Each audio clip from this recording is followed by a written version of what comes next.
This is ChangeMakers with Katie Gore, finding the right solutions for the affordable housing community.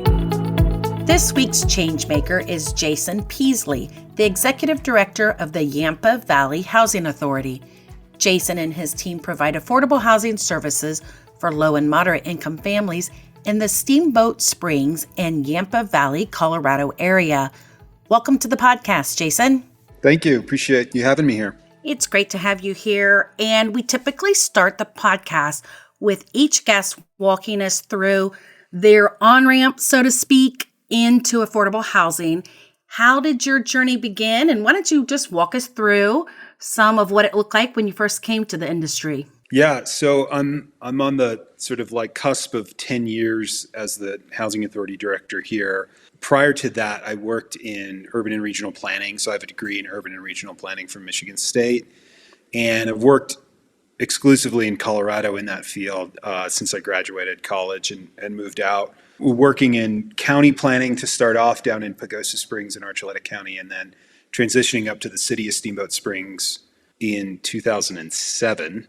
And so that was primarily, community building at two different levels. One was big picture community planning, engaging the community and talking about what we want to become or what we fear we might become, and all of those types of kind of big picture, long range planning stuff.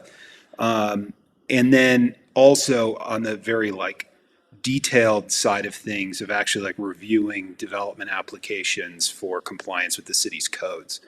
Both of those at the time sort of felt not necessarily perfect for me. Long range planning was way too, theoretical and not very tangible.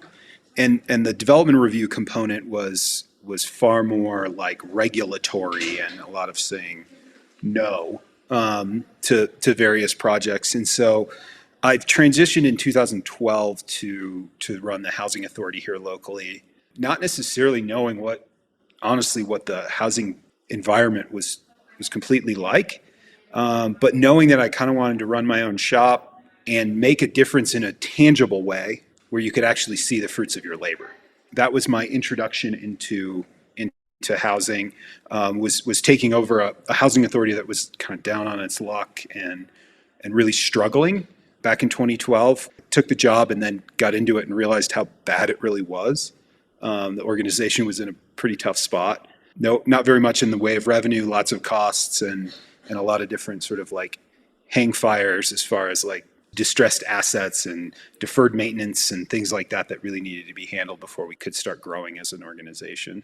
Most people are familiar with Steamboat Springs and maybe even Yampa Valley, but tell us about the community of Steamboat Springs and then segue into what the affordable housing picture looks like there. Yeah, I think stepping back a little bit, just Steamboat Springs in general, we pride ourselves in being a community with a resort, not a resort community, meaning that first and foremost, we're a real town that just happens to have a ski area. And I think that's a big part of the brand of Steamboat, this sort of authentic Western culture, sort of a huge mix of people sitting on a bar stool from dirtbag rafters to ranchers and, millionaires that are out skiing. It's a really eclectic community. And of the ski towns in Colorado, it's probably the largest, most stable, if that makes sense, meaning that we have the most stable year-round population. And so that real town character is what drew a lot of folks here. It's a great place to raise kids. It's a phenomenal place to access outdoor recreation. It's got all types of recreation, from the stuff that you would imagine, like skiing and biking and hiking and rafting and all sorts of outdoor activities. That's really core to most anybody's desire to live in Colorado. So that's sort of the background there, is that we sort of pride ourselves in being a real community. And so the affordable housing conversations have been going on in this community for 40 years. Up until recently, I like to say that we were the best town in Colorado at talking about our housing problem. Now we are essentially one of the best communities in actually solving our housing problem. That's because the housing situation has gotten quite dire over the course of the last probably 10 years.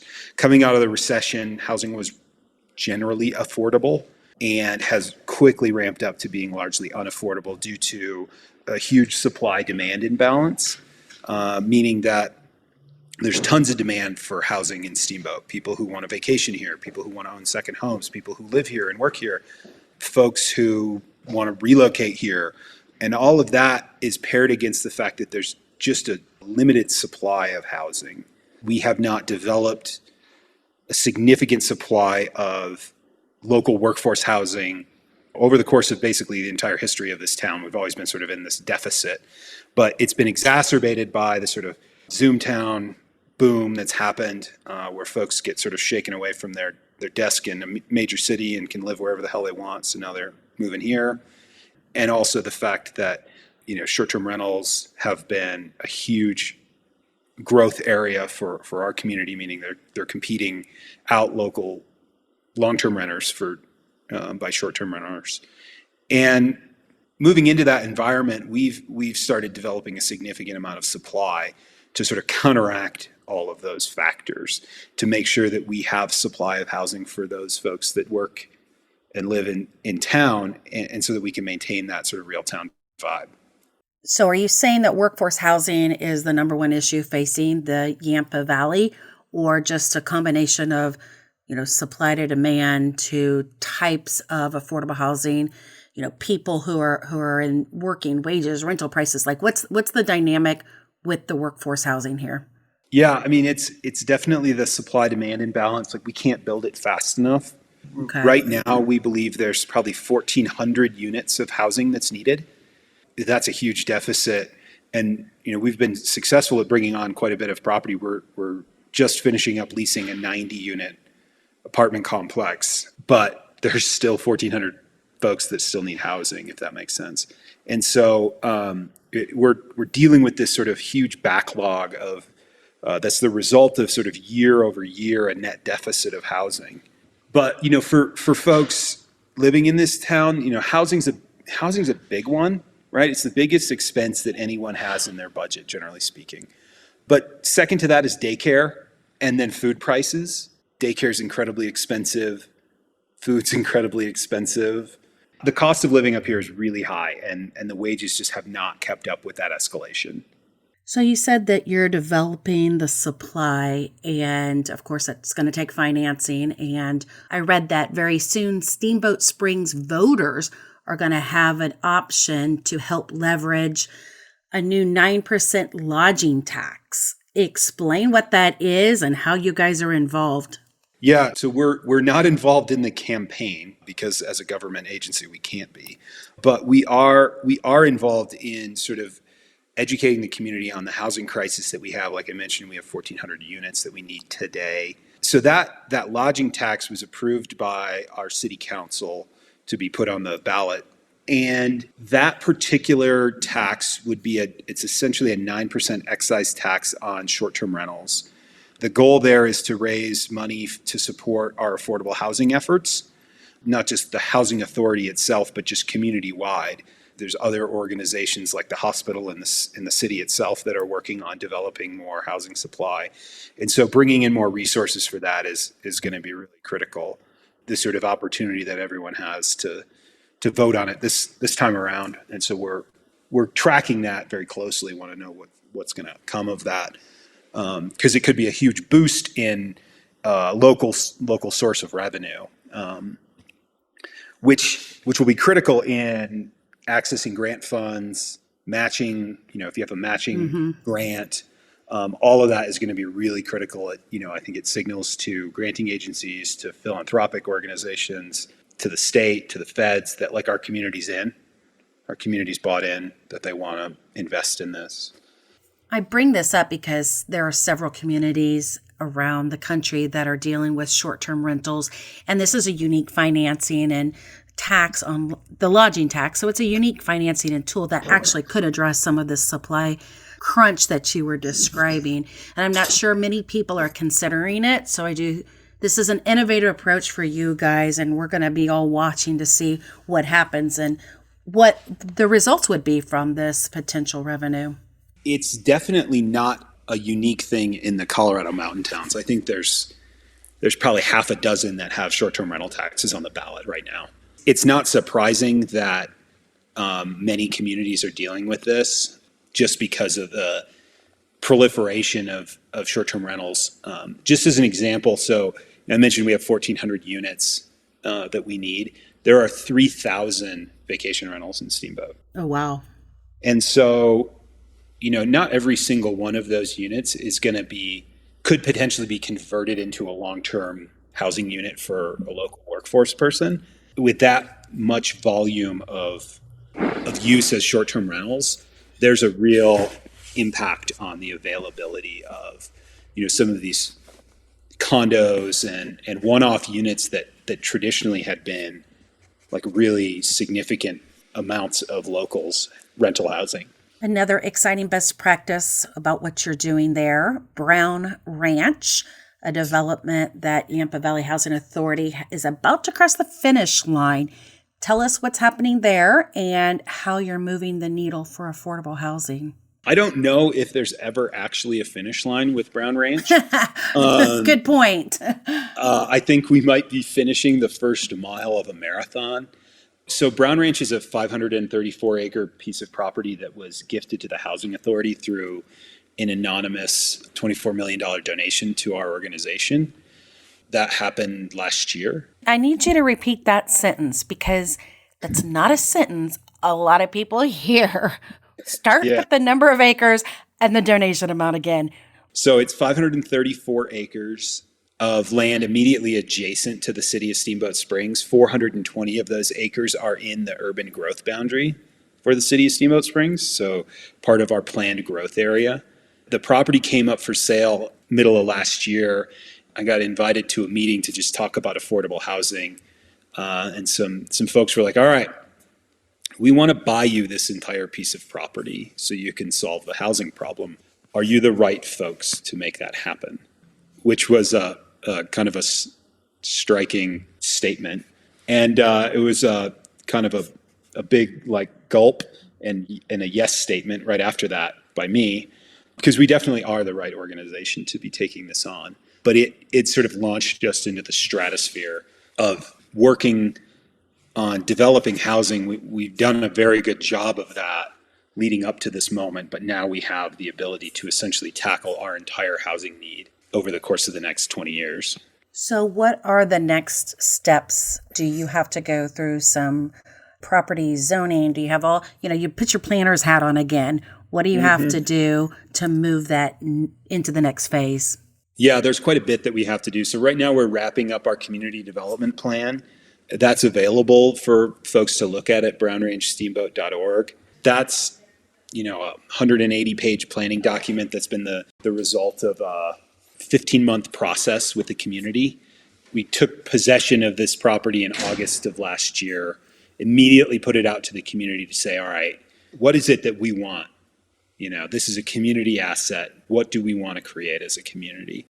Through that process, we've studied all the sort of challenges related to that, understood really in depth what the housing need was, what our community is looking for, and designed out a project that would deliver over the course of 20 years, 2,300 units and about 500,000 square feet of sort of support, retail, office, daycares, schools, nonprofit centers, those types of facilities to meet our housing and service needs as we grow moving into the future.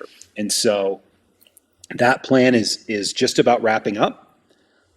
We have an Urban Land Institute technical advisory panel that's coming in December to help us game out some implementation strategies.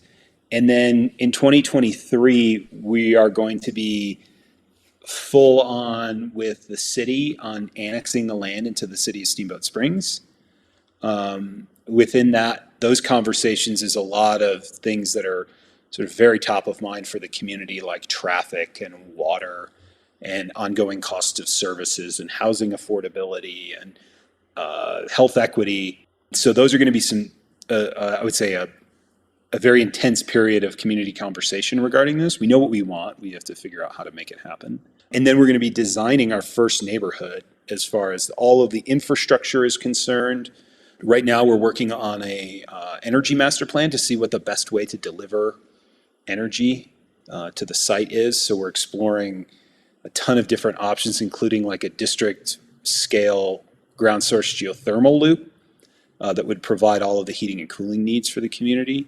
And so it's going to be a very intense year of putting down the legitimate like construction plans for the first neighborhood and working out the nuances of annexation with the city, and ultimately getting us to a place where we can bid out the construction project and get started in 2024. I saw there was an energy and sustainability focus group. Has their role been driving this geothermal loop? What are their tasks? Tell us about their involvement. Yeah, so we hired on as one of our consultants the Yampa Valley Sustainability Council, which is our local kind of sustainability advocacy organization, but they're also like credit to their organization. They've really built themselves up as this like technical resource within the community regarding all sorts of things like energy and transportation and ecology. And so one of the things that we talked about early on was aligning with the recently adopted climate action plan for the county. And so, we have an opportunity to really kind of move the development of housing into the next century, if that makes sense, and not kind of double down on old standard practices. And so, that's been a push by that group, but really it's an ethic within the whole development.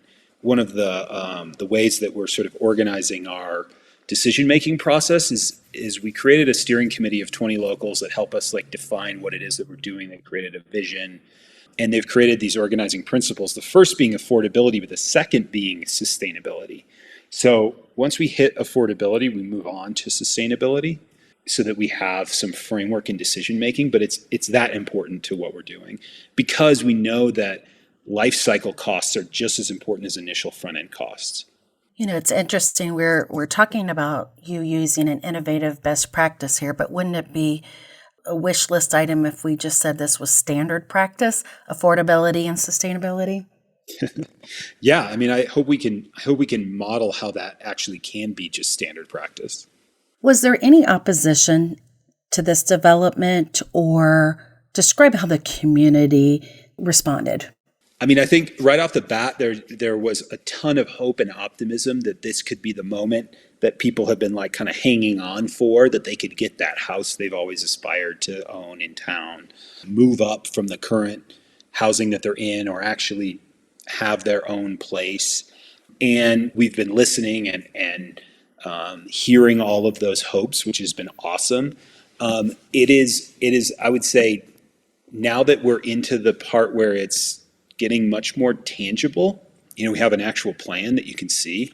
It's not based on sort of like theoretical hopes. And that there's a tax on the ballot, we definitely have seen some. The natural opposition is coming from the folks that are getting taxed, the short-term rental businesses. Whether this was intentional or not, the sort of campaigns for and against this tax have largely been centered around Brown Ranch, even though the tax is not specifically for Brown Ranch.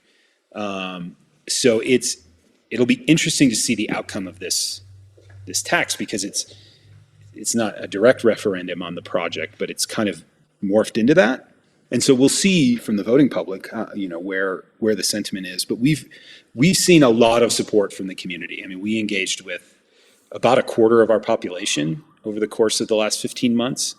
And, there's people have legitimate fears and legitimate concerns about traffic and water and some of those particular things. But generally speaking, there's a lot of optimism and hope and belief that we as a community and the Housing Authority can execute on this and make all of this hope a reality. Well, best of luck. We're going to be watching this vote to see exactly how this pans out. But it also sounds like you're doing a great job on community engagement. You're incorporating concentration, aesthetics, services, logistics, sustainability, all of those pieces. And you're going about it in a very methodical way to get this planned out. And I can understand where you're headed with that. Okay, Jason, let's take a break.